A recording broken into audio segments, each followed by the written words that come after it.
All right, no warm-up. Let's get straight to it. If Chapter 1169 plays out the way these leaks are pointing, then One Piece just quietly dropped one of the most dangerous flashback chapters we've seen in years.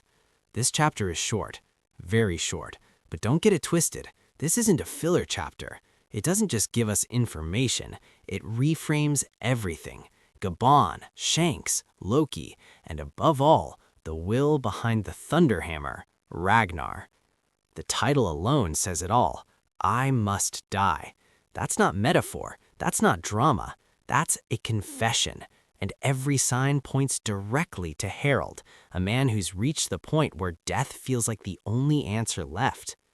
The color spread opens with the Rocks pirates in black suits, and it hits hard because it reminds you this crew wasn't hype. They were monsters. Every single one of them, even the names history barely remembers. Then comes the first bombshell. Gaban reveals that Garp was the one who told him Roger had a son. Let that sink in. Gaban, Roger's closest ally, didn't know about Ace until Garp told him. Not Rayleigh, not Gaban himself. Garp. Sure, he's the safest messenger, but something about this feels off. And what's even stranger, Gaban's reaction. No shock, no anger, just calm acceptance. That silence speaks volumes. Then Shanks drops his line. He says that child was like a younger brother to him. That changes everything, because we've already seen Shanks meet Ace after losing his arm, and that encounter felt like a first meeting. So how does Shanks see him as a brother? Did he know earlier? Were there unseen connections? Or is Shanks once again operating on a level we still don't fully understand? Then the chapter shifts to Harald. He orders the giant soldiers to kill him. This isn't random. This is the payoff. Harald knows he's losing control. Shanks explains that he came to Elbaf to warn Harald not to accept the position of Holy Knight, but he was too late. And that confirms something massive. Becoming a Holy Knight isn't power, it's slavery. And that explains how Shanks knows so much. The most likely source is Shamrock. Harald admits he cooperated with the world government and that they betrayed him. Then he asks Loki to kill him and tell Elbaf the truth. Tragic, but logical. And then comes the condition that changes everything. Loki must eat the mythical devil fruit or he won't be able to defeat Harald. That's when the Rocks connection becomes undeniable.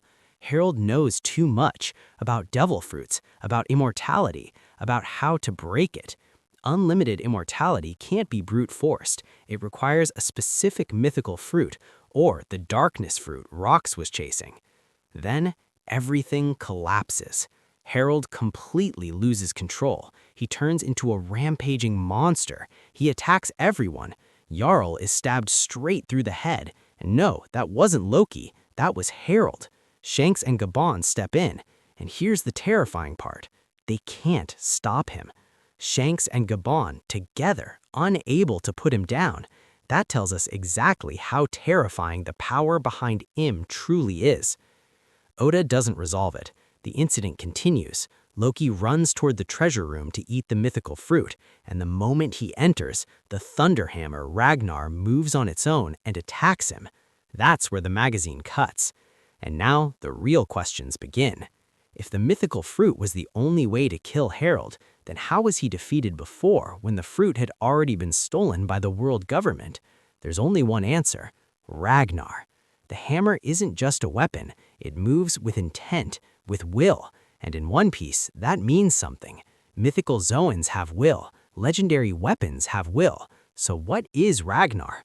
A weapon that ate a mythical Zoan, or a legendary weapon that chose Loki as its wielder?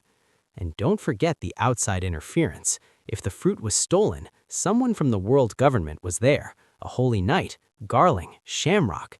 Any one of them showing up changes everything. There's also the timeline. Shanks didn't defeat Loki right after Harald's incident. That happened years later, when Loki left Elbaf and caused chaos at sea. Shanks stopped him, brought him back, and bound him to Adam's tree. Harald's incident was 14 years ago. Loki was restrained 6 years ago. That's 8 full years where Loki was free, And honestly, it wouldn't be crazy if Loki was stronger than Shanks back then, and Shanks simply surpassed him later. One final detail. After Harald lost control, he chased Loki to stop him from eating the fruit. The giants failed to stop him. Right now, Shanks and Gaban are only buying time, and Loki might be the key to ending everything. The leaks are short, but the implications, massive. More questions than answers. And that's exactly how Oda writes when something huge is coming. So yeah, we stop here, because once the full chapter drops, everything might change. All right, pirates, before we sail into the next adventure, remember, this crew's strength comes from you. Hit that like button and join the crew by subscribing. Every like is another spark pushing us closer to our dream. Our goal for this video, 200 likes. Let's prove that our crew never backs down. Now, set sail and let's chase the One Piece together.